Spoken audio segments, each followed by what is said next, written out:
you screaming through the streets. Where are we going? What have we done?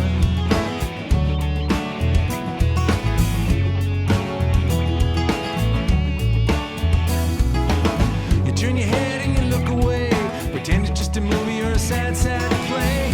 Then you get up off the couch and you go outside. Then a homeless man doing what he can to live his life without a plan says hello just before you turn and run and hide. Where are we going? What have we done?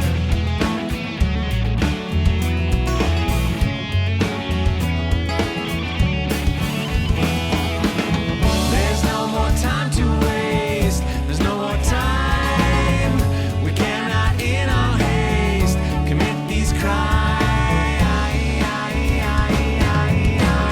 There's no more time. There's no more time.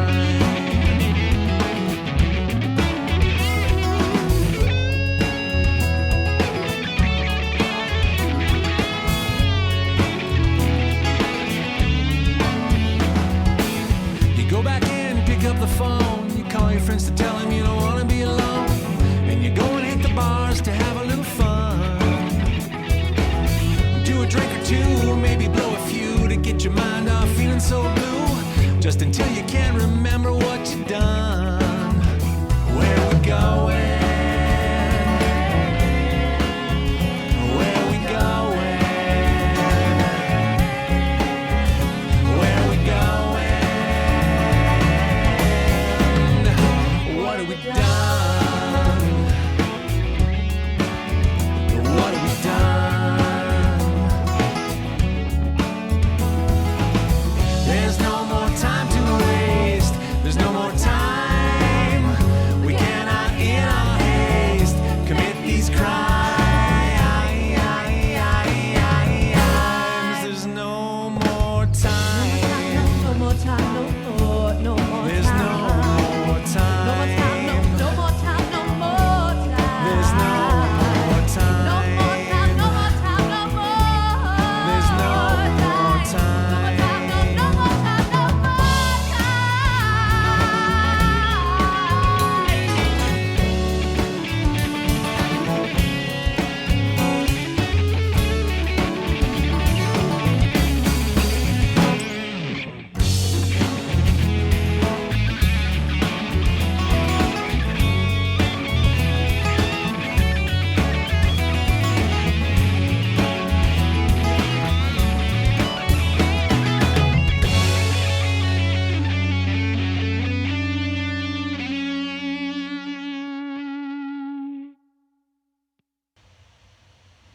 And welcome everyone to Leadership 2020.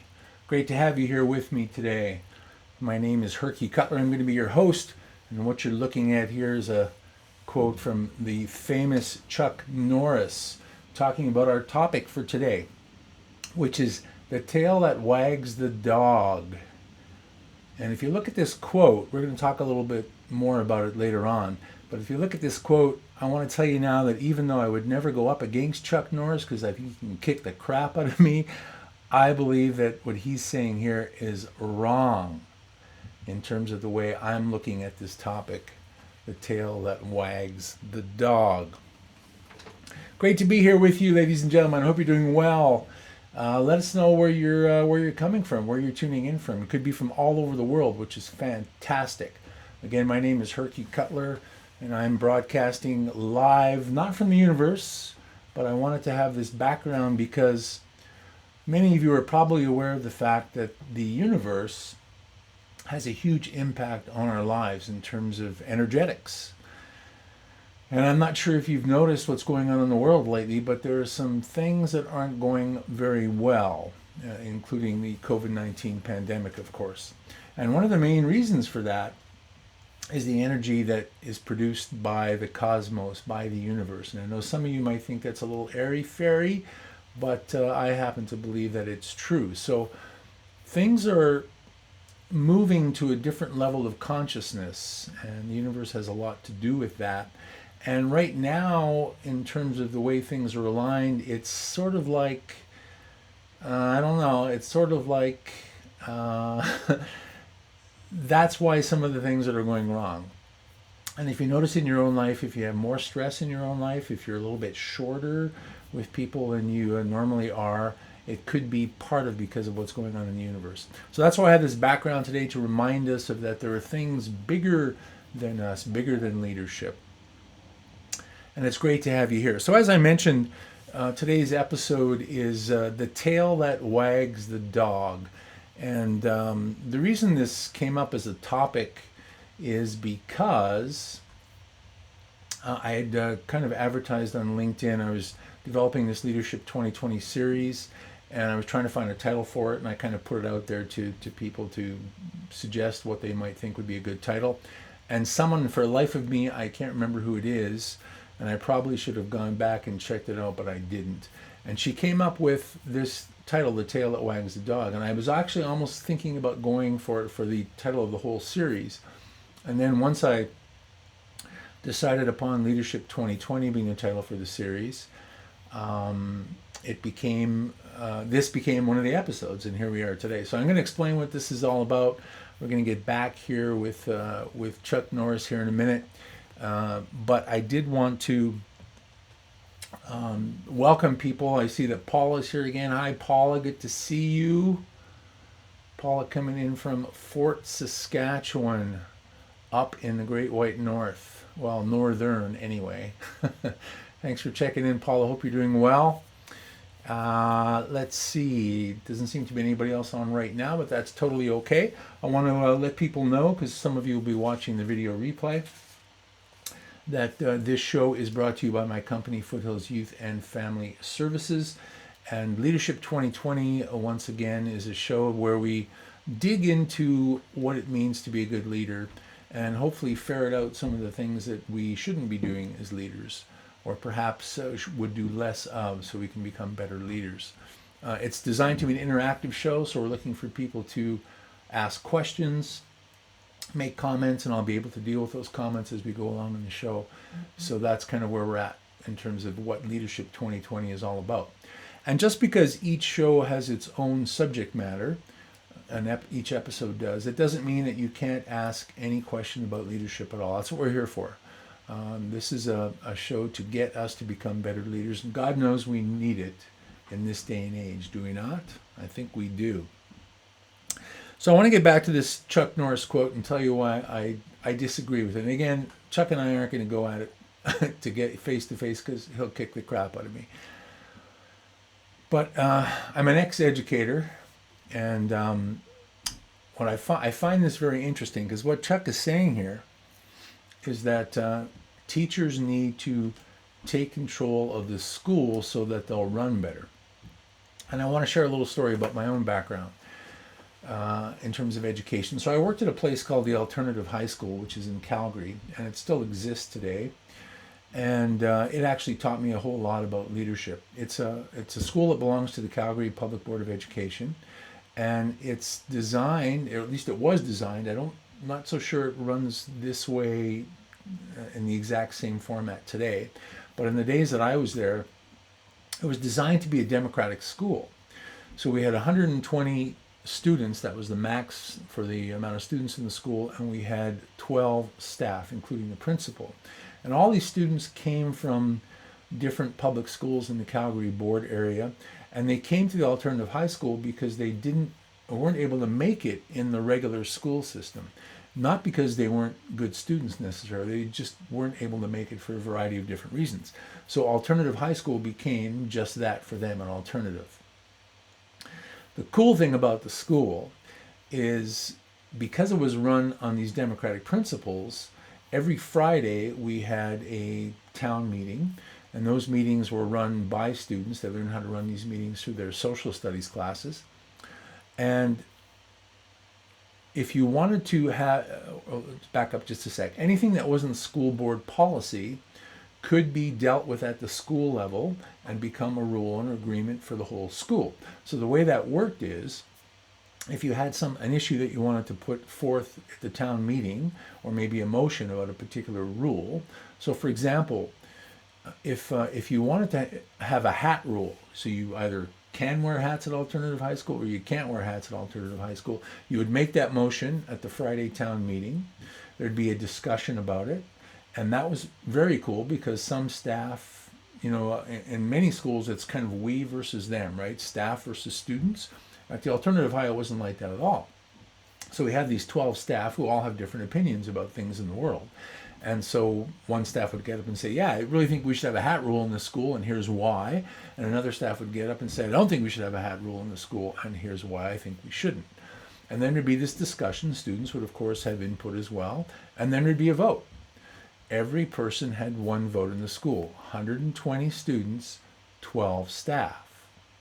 So you can imagine that in a lot of issues, staff had no control in terms of what the vote was going to be like. And yet we were willing, and this was all because of the principal, by the way, whose name was Jim Hepner. He's still around, but he's not principal anymore. And it was his vision, his philosophy of how to run a school that kind of made this happen. So as the principal, he had to take full responsibility for anything that transpired in the school. But he also realized that the students could essentially run the school in terms of everything that wasn't directly related to school board policy.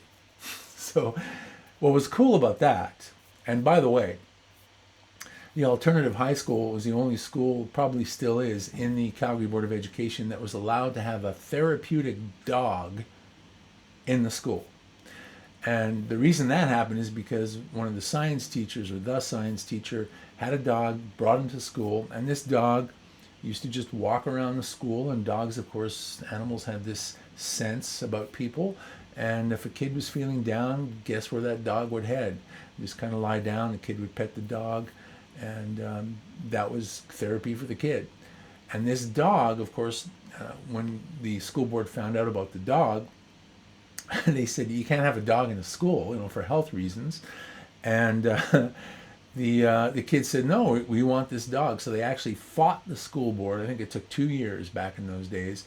And there's now a bylaw written in Calgary Board of Education where the alternative high school is allowed to have a therapeutic dog, which is the coolest thing I've ever seen. So getting back to this Chuck Norris quote, teachers do not have to be in control of classrooms. Teachers and principals, I believe, need to facilitate a way for students to actually be in control. At the alternative high school, again, in those days, I can't speak to what it's like today. There was virtually no bullying in that school. There was no graffiti in that school. Everybody really cared about each other. And remember that these were kids who could not make it in the regular school system. If you start to look at what some of those reasons were for them not making it into the regular school system, it was often because they were bored, they were not challenged, they were not treated the way they felt they should be treated as human beings. They were just another person, another number in a school. So they rebelled in whatever way, shape, or form. They could have withdrawn completely in terms of their emotional being. They could have been behavior problems. And they come to this new school and they realize, oh my God, look at all the power we now have. So with that power comes responsibility. And these kids were able to take responsibility for that school. And it, to this day, remains one of the best places I've ever worked in. So there, what do you think of that? So episode 3, the tail that wags the dog. What does that mean? If anybody has any takes on this saying, by the way, feel free to let me know. So we're going to explore this concept today. What does it actually mean? This is a definition that I found online. And how can we apply it to leadership? I think that's something that's really important that we could look at. By the way, again, I want you to share your comments, ask questions. If what you can actually do now is share this live link right now to any of your friends so they can come and join us too, which would be really cool. So you can do that. There'll also be a video replay after this that I'll put up on Facebook and also in LinkedIn. And you can certainly send your people to watch the video replay if you so choose. So this definition, the smallest or least important part of something in control of the larger or more important elements, a reversal of typical roles or dynamics of power. So just like Chuck Norris was talking about, the students essentially being considered as the tail wagging the dog, which is the school. And that's those lesser elements taking care of the more important ones, at least in his opinion anyway. So I'm not all that sure about that. I told you that I don't believe that in terms of education, and there are other concepts around this saying that I also don't agree with. Where did it come from? It actually came from, it originated back in the United States, back in the 1870s, and it really had a political sort of connotation to it.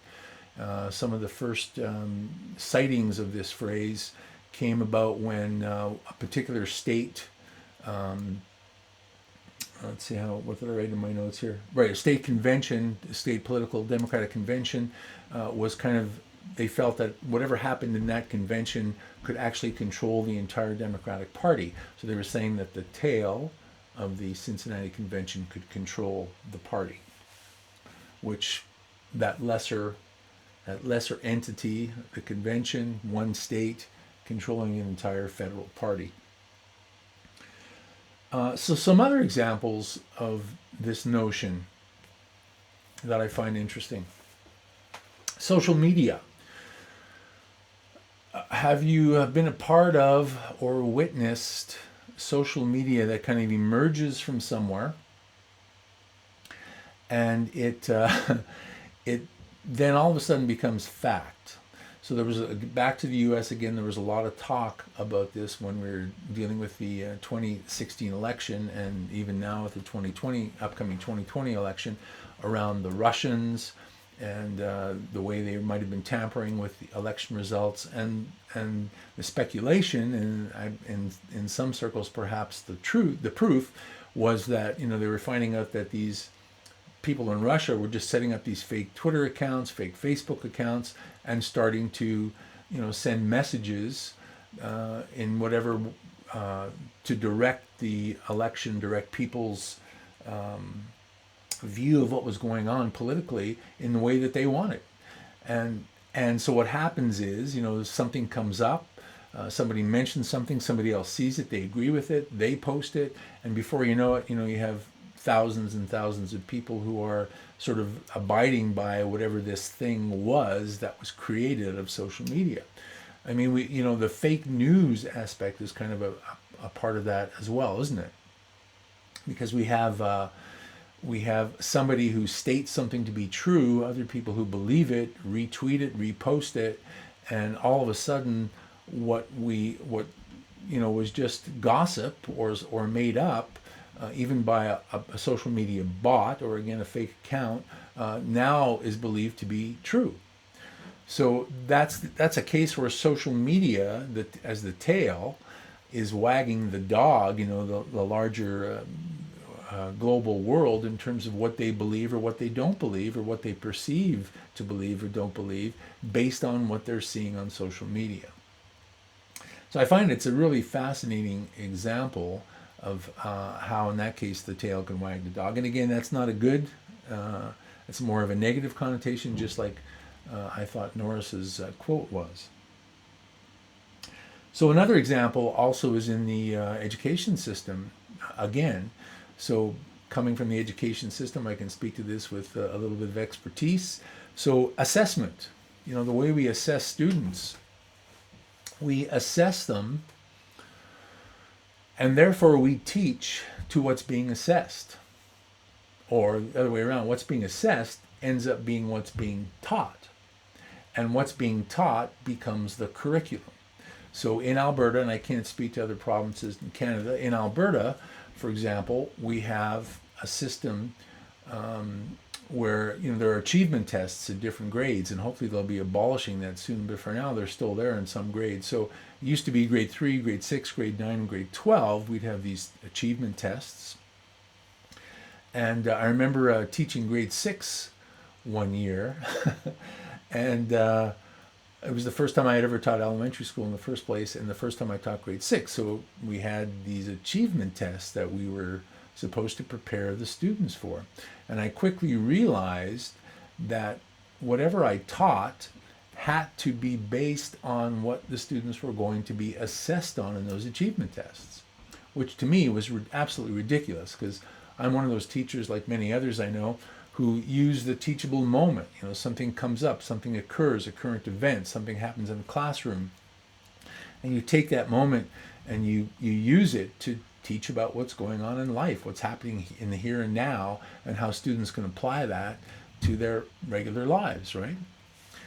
Not with achievement tests. So in fact, we had examples of achievement tests that we were supposed to give to students and then teach them the material that they needed to get through the achievement test. Why? Schools were rated on how well, are rated, they still are rated on how well their students do in achievement tests.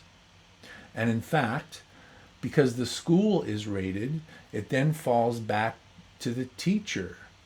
So if students get good marks on the achievement test and become a high-rated school provincially, the teachers in that school are also rated and therefore felt that they might be better teachers because their students did better on achievement tests than students at another school. Well, if you think about this for a minute, by the way, if you're an educator out there or interested in this topic, Alfie Kohn is the guy to listen to and read from.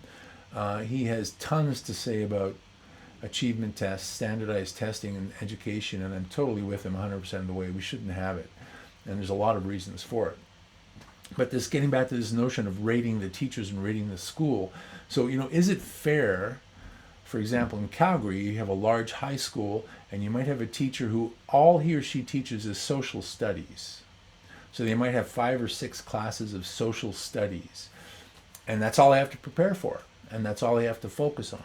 In a rural school, like where I taught, you might have a teacher who teaches social studies, who teaches career and life management, might even teach physical education, might be a part-time guidance counselor. They might have 5 or 6 different subject areas to prepare for and teach. Well, how is it possible for a teacher like that to become as proficient at teaching one subject as the one in Calgary? It just isn't going to happen. Does that mean the students aren't learning as well? I don't think so. It just means they might not be doing as well on the achievement test. And it doesn't mean that the teacher is a bad teacher. So those kinds of comparisons are quite ridiculous.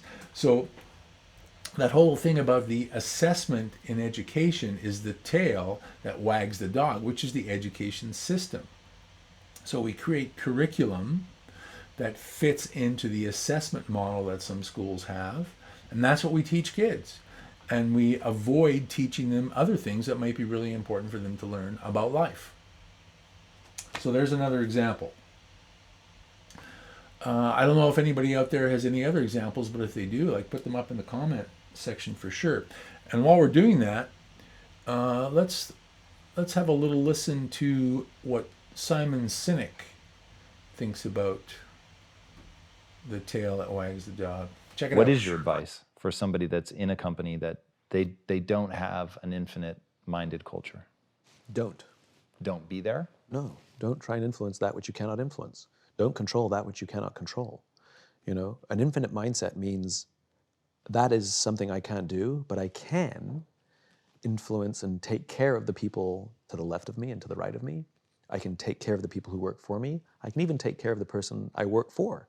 Sometimes we have a toxic boss, not because they're bad, but because we don't understand the pressure they're under. Sometimes to simply exhibit empathy to our boss, you know, hey boss, you were really harsh on us today. Everything all right? What's going on? I'm worried about you, you know? I'm here, like we can succeed together. We're here to help you, you know? No matter where we are inside an organization, leadership is not about rank or authority. Leadership is taking responsibility for the people around us. And so anybody on any team at any rank at any level can be a leader. The first choice is that we have to want to be. A dear friend of mine, Lieutenant General George Flynn from the Marine Corps, said that the first criterion to being a leader is you have to want to be one. So any of us can volunteer to be a leader. And that's what you do. You commit yourself to seeing that the people with whom we work on a daily basis love coming to work. They feel that someone's got their back. They feel supported. They feel that they have top cover. They feel someone cares about them as a human being, listens to them, knows their story, allows them to be themselves. We can be that leader. And what you start to see is those teams become really high performing. Those teams become super tight. And you start to hear rumors across the company because everybody wants into that team because apparently it's a great team to work with, to work on. And before you know it, one of those people goes and moves to another team and they take everything that they learned, because leadership is learned, and they do it for another team. And if we take that infinite mindset, then eventually the tail will wag the dog. And it doesn't matter if it's this CEO or another CEO, because we will outlast whoever's in charge right now, and that's the goal. We're doing this for the good of the organization, we're doing this for the good of the cause, right? And the tail can wag the dog.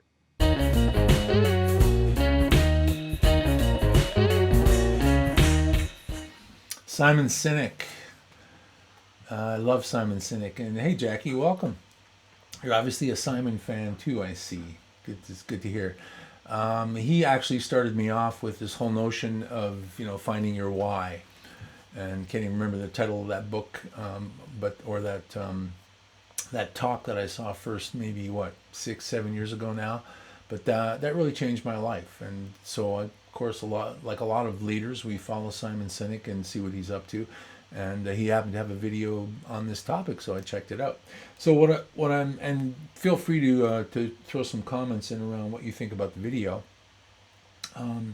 What I really liked about the video, and I'm going to talk a little bit in a minute here about how you can use this concept of the tail wagging the dog as a leader, is just exactly what Sinek was saying in terms of the leader or leaders. He was sort of using teams within an organization and suggesting that maybe the CEO was the dog of an organization, but there are a whole bunch of other leaders, managers, supervisors within an organization, and those leaders, managers and supervisors can actually be the tails wagging the dog by taking care of their people, making them the best team that they possibly can, by empowering them, facilitating the stuff that they need to get done so that the organization functions at its best efficiency.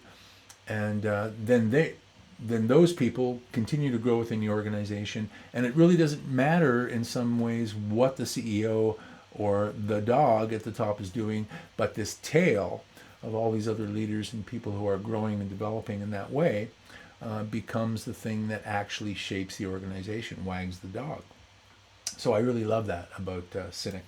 Any thoughts out there about what you think about what he said? And I want to welcome anybody else who's joining us either live or by video. I'm Herky Cutler, hosting this series called Leadership 2020.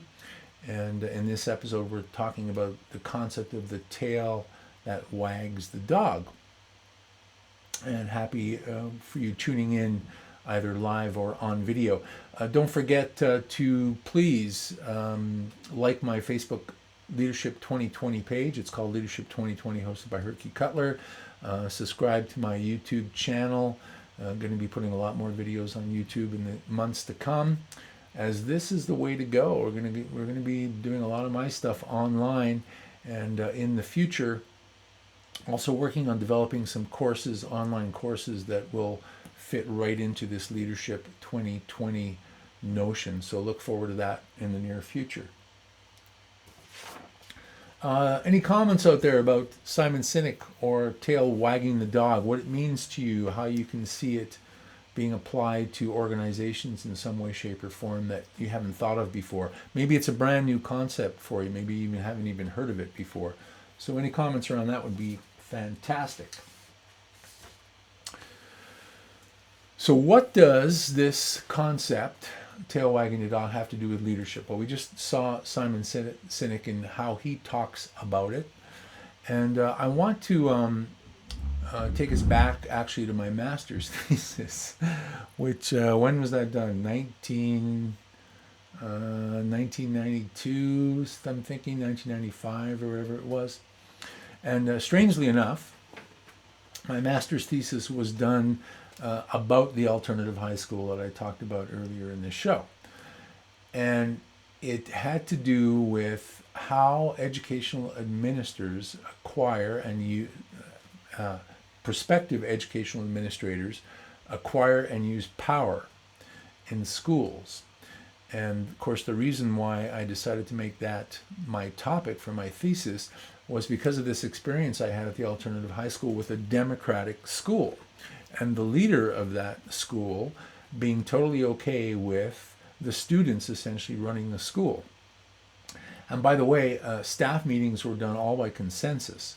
So even though that took a long time to maybe come to a decision about something, everybody bought in. And again, what that meant for the principal is he realized that he was responsible for whatever happened in the school.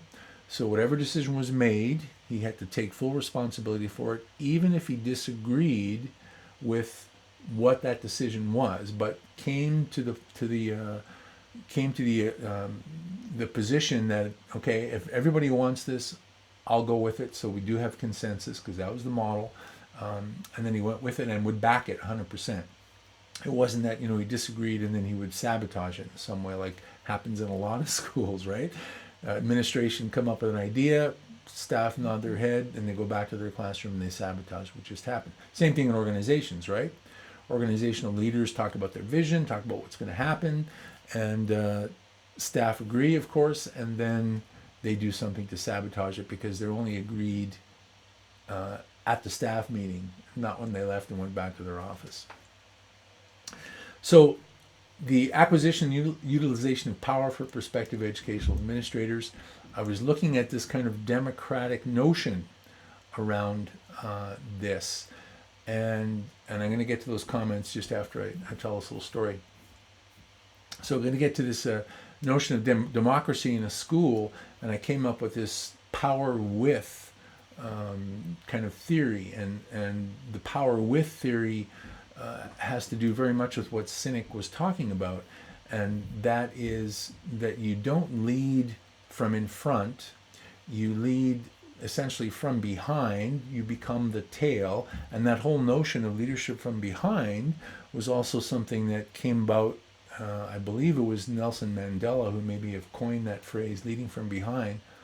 And I know I'm jumping all over the place here, but it all fits together, and I'll show you how.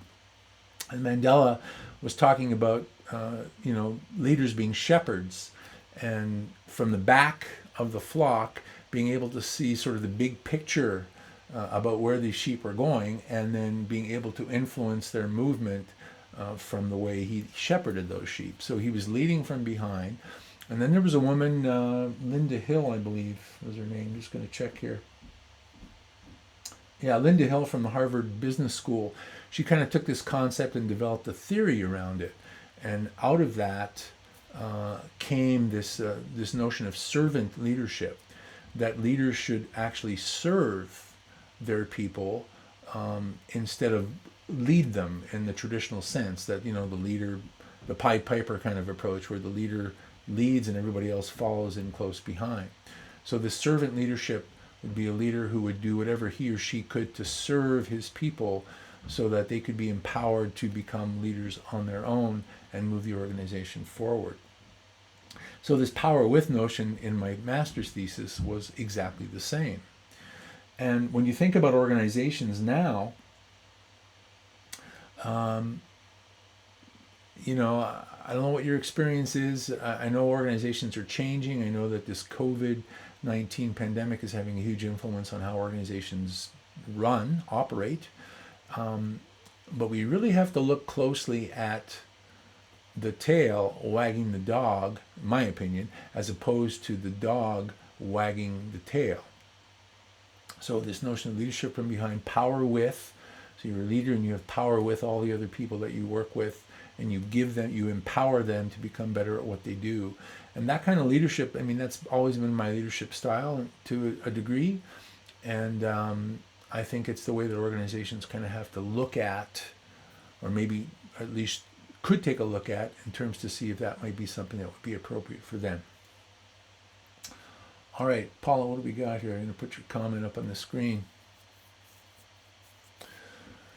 Simon said something about the only criteria for being a leader is to want to be one. I think sometimes people get put into leadership roles for any number of reasons, but don't necessarily want the role.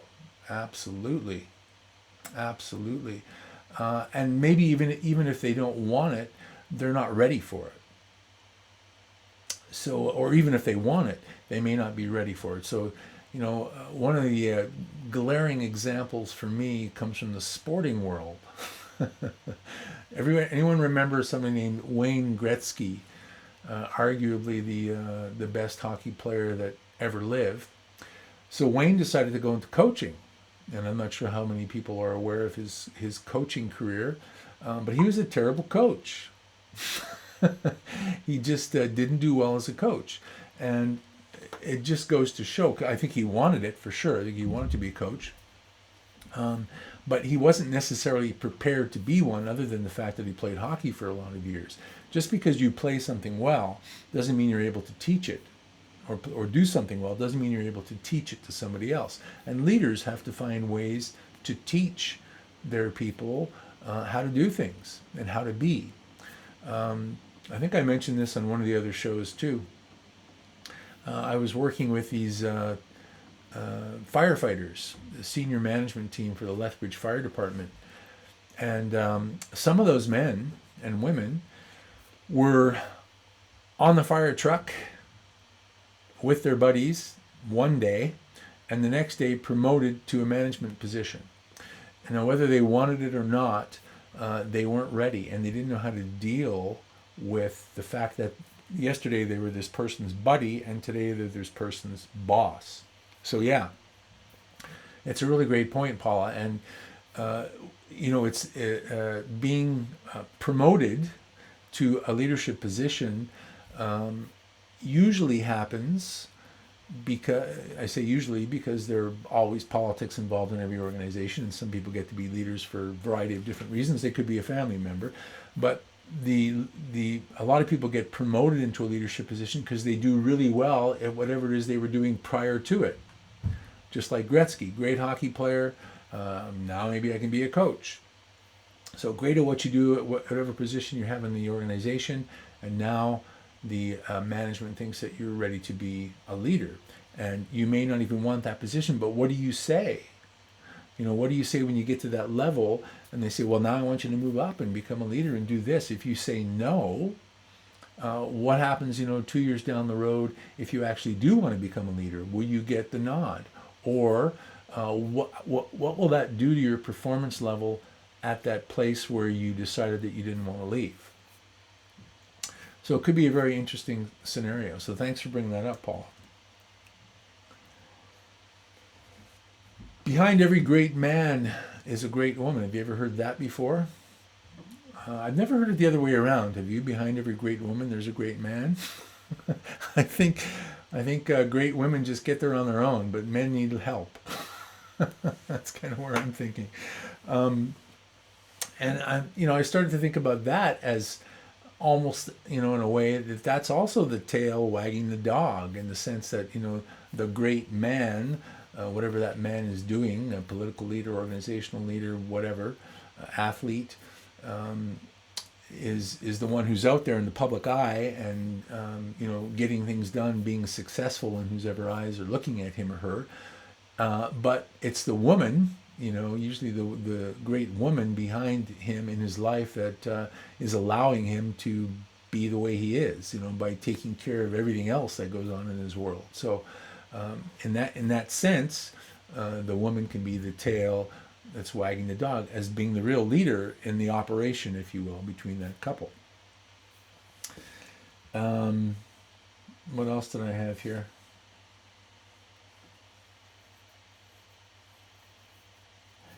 So yeah, again, my experience in schools, I'm not sure when I realized this, but I quickly found out that it really wasn't the administration that ran the school. In some cases, it was the students, as in the alternative high school, but it really was two other people, and you probably can guess who they are. One was the secretary or secretaries, and two was the janitor. or janitors.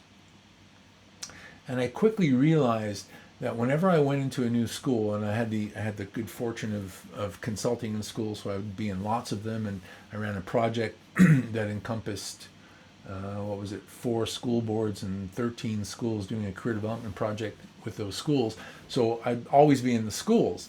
And the first thing I do is I'd go to the secretary, the main secretary at the office, and say good morning and how are things going, and develop a relationship with that person.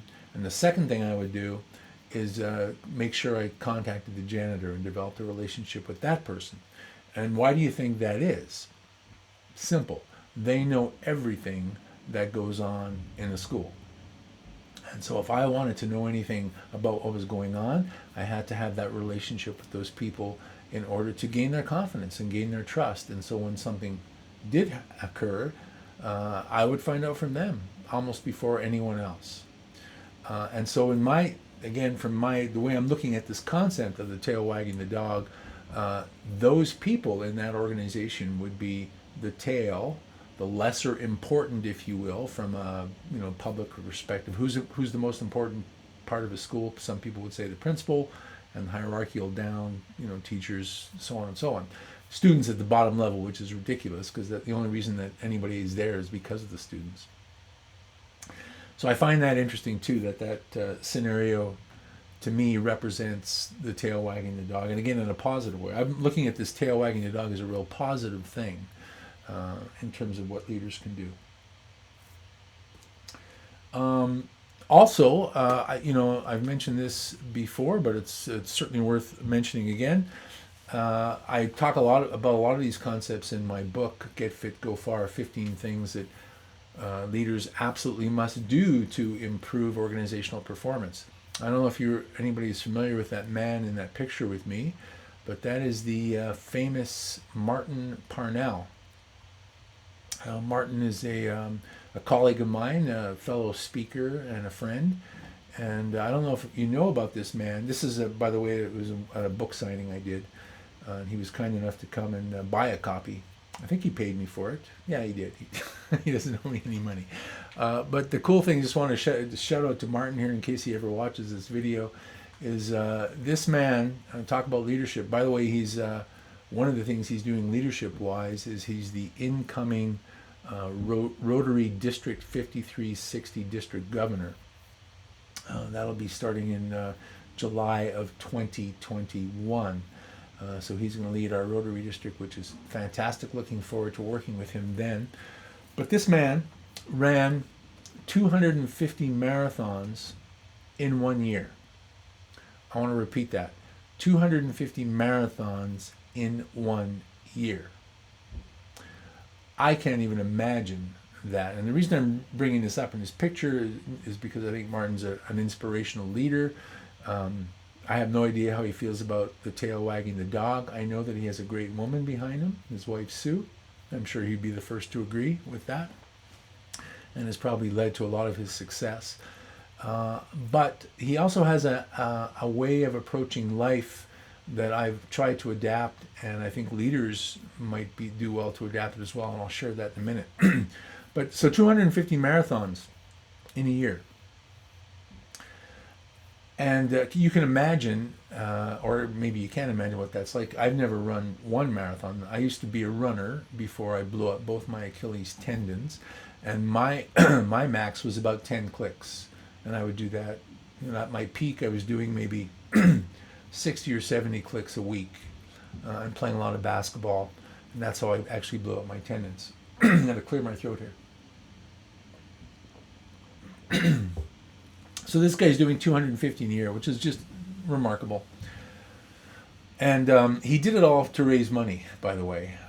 He's a huge proponent of kids for play. So being able to have all kids playing whatever sport that they want. He's a huge, obviously an athlete, marathon runner, soccer player, and all those kinds of things. So believes that all kids should play sports, and it shouldn't be a financial issue for them. They should be able to afford to do it. So I asked him, and well, I've heard him speak, so it comes up in his talks, of course, but I also talked to him in person. I said, Martin, how the hell were you able to run 250 marathons in a year?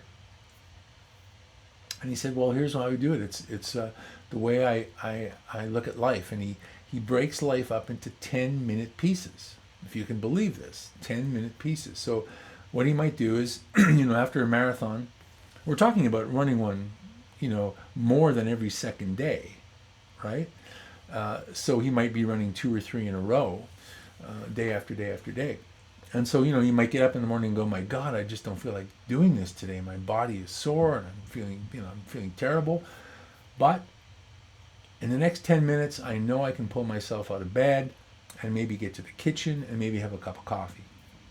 So that's how he kind of gets himself out of the bed in that 10-minute frame. And he's in the kitchen, he might be having breakfast, and then he says, I'm just not feeling it today, but I got to do it. So what can I do in the next 10 minutes to get ready? Well, I suppose I could put my clothes on and get in the car and get ready to go to the race and get my gear.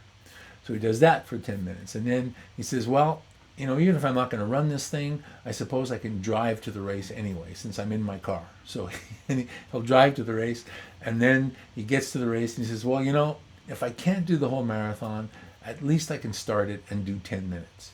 And that's the way he pushes himself to get through these marathons, and he did 250 of them in a year. Check this guy out, because he's done some other incredible things to raise money for all kinds of different causes.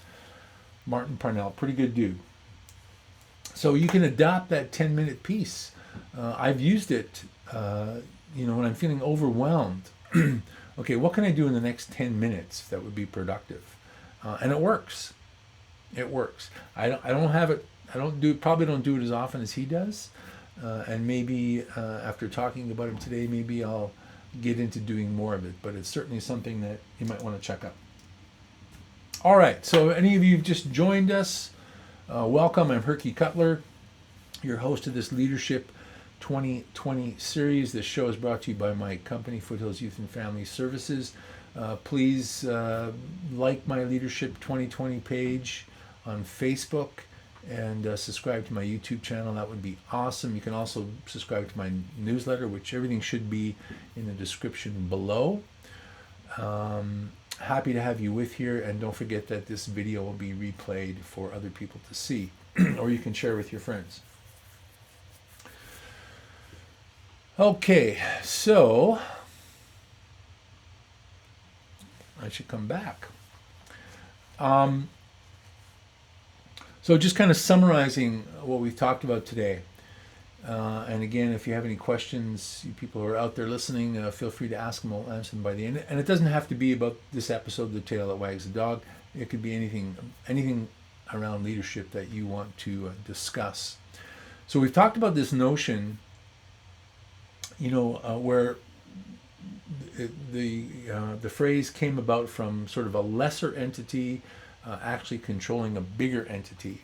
And originally it was more of a negative, had more of a negative connotation, I think, than I'm giving it today. I'm giving it a real positive connotation. I think that leaders, and this is essentially a call to action for you leaders, I think that leaders can, instead of being the head of the dog, can go back and be the tail and lead from behind.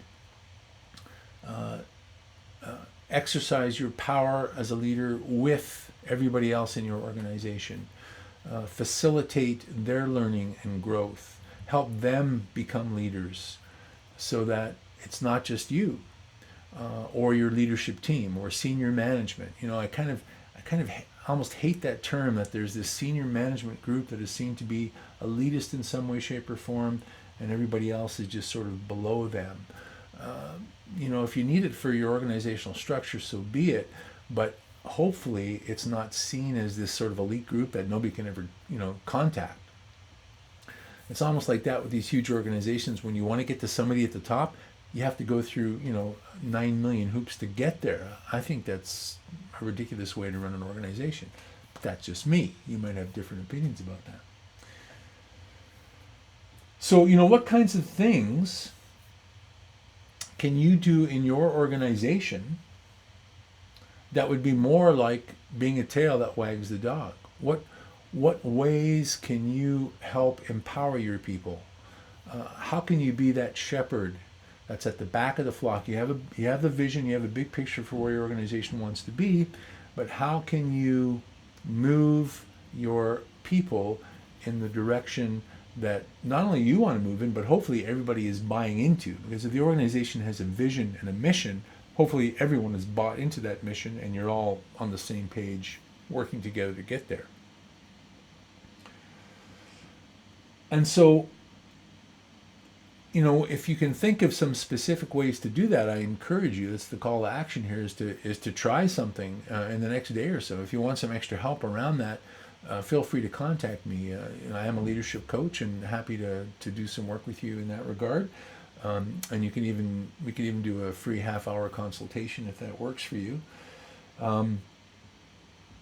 So think about what you can do around that. And then the other thing I wanted to bring up is, what, you know, does being successful in your organization actually look like? And you may have thought about this before, and hopefully you have. If you haven't, I think it's time that you did. But why don't you rethink it? Why don't you relook at what your organization is all about, what you want it to be all about, and what does success look like?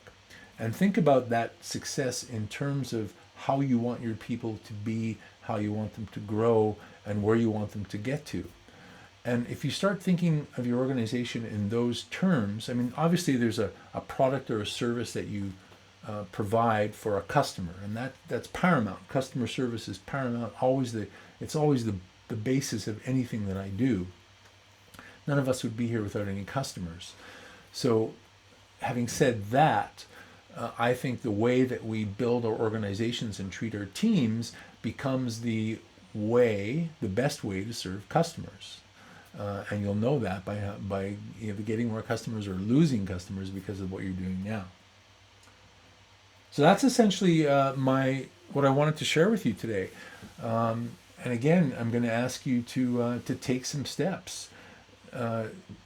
You know, when I talk about when my purpose is helping individuals and organizations become extraordinary, the extraordinary part relates to doing something different than you're doing today.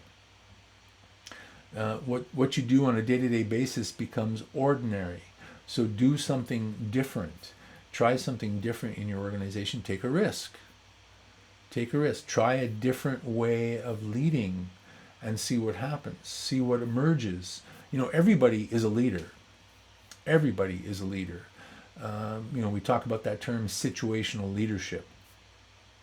People, and that means that, you know, people express their leadership skills in a certain situation. So you may, at work, for example, you might have someone who doesn't speak out a lot, doesn't have a lot of input, is kind of shy and withdrawn, because whatever's going on, they're not encouraged to express themselves. And yet in another context, you know, they might be the head of a church group or the head of a volunteer organization, or have an incredible skill, and when they're in that milieu, they become the leader. We have to feed our people opportunities to show their leadership in the organization for everyone, and it's just going to make the place stronger. So any comments from anybody out there at this point? We've got a few minutes, but we don't even have to go the whole hour if we don't need to. I want to thank those people who did show up live. Looks like we have Paula and Jackie, if Jackie's still here. And those of you who are going to be watching this on video, thanks for doing that. I appreciate it very much. And tune in again. This show happens every Tuesday morning, 10 o'clock Mountain Standard Time. I'm your host, Herky Cutler. And our next episode is perfect for this time. It's going to be on new tools for changing times. So let's see here. Paul, you've got a little comment. Let me show you something cool on here. We can different to determine if it's something to continue with. How much time do you give something new or something different to determine if it's something to continue with? Okay, great question. I have no idea. I don't think there is a set amount of time, Paula. I think that I mean, you're an intuitive woman. I know that about you, and You probably have some sense in your gut, wherever your intuition strikes you physically, that something is working or it isn't. I know that I do, and maybe sometimes I take too long to implement something, or not long enough. I have no idea sometimes. It's just trial and error. So I want to try something. So this live streaming, for example. So here I am trying it. This is my third episode of this series. Should I keep going? I don't know. I'm as long as I feel good about it, I'm going to keep going with it. There may come a point in time where if I don't feel it's working for me, in terms of increasing my audience, building my brand, and creating some new business down the line, I'll stop. But I don't know what. I didn't say I'm going to give myself a month or 2 months or 3 months. I'm just going to do it. I know some people do put a time limit on things, and that's cool. For me, it's more of a feeling. I did the meetup. You may have heard me talk about that on here. I started doing my training on through the meetup platform, and I did essentially give it a time limit. The time limit was how long I could do the free trial for, because it was going to cost some money to keep it going. And I did the free trial, did the best I could, didn't really work out. So I said maybe Meetup is not the platform for me, didn't want to pay for it, so I didn't. And now I'm doing this, and who knows what will be next. So I hope that answers your question. Just do it. Worry about the time later. Because I think you can get, or we could get caught up in our head about, well, how much time should we give this? I don't know what the right answer would be. Does that help, Paul?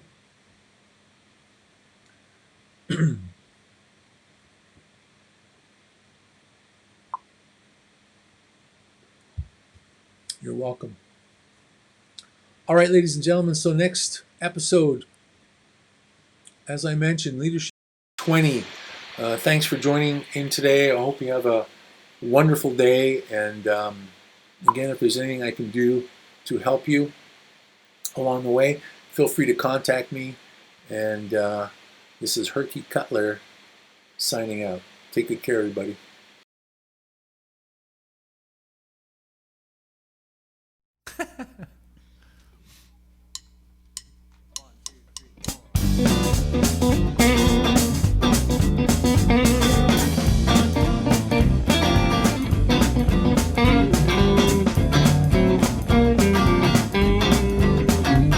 There's a beat that just won't quit, makes it hard to sit. You gotta clap and tap your feet. It's got a rhythm that can't be beat. You feel it deep down in your bones, that good old rock and roll. Well, your body starts to shaking and your heart begins to pounding and you feel your belly aching and you really love the sound of that good old rock and roll. It'll make your jelly roll. There ain't nothing that sounds so sweet as that rock and rollin' beat. Look, guitar.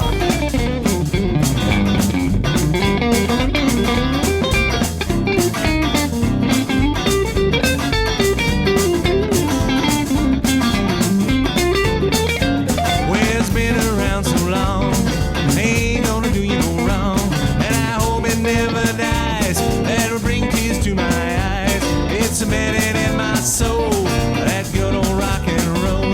Well, you might as well accept it, there's no use in you denying. When you hear the music playing, it'll get your body flying. That good old rock and roll, it'll make your jelly roll. There ain't nothing that sounds so sweet as that rock and rollin' beat.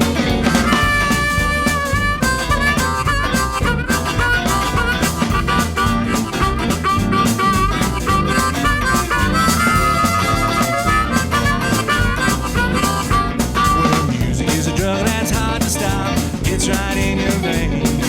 It'll do the best to make you feel on top, like a horse without its rein. Yeah, it's a beat that just won't quit. It makes it hard to sit. You gotta clap and tap your feet. It's got a rhythm that can't be beat. You feel it deep down in your bones, that good old rock and roll. Well, your body starts to shaking and your heart begins to pound and you feel your belly aching and you really love the sound of that good old rock and roll. It'll make your jelly roll. There ain't nothing that sounds so sweet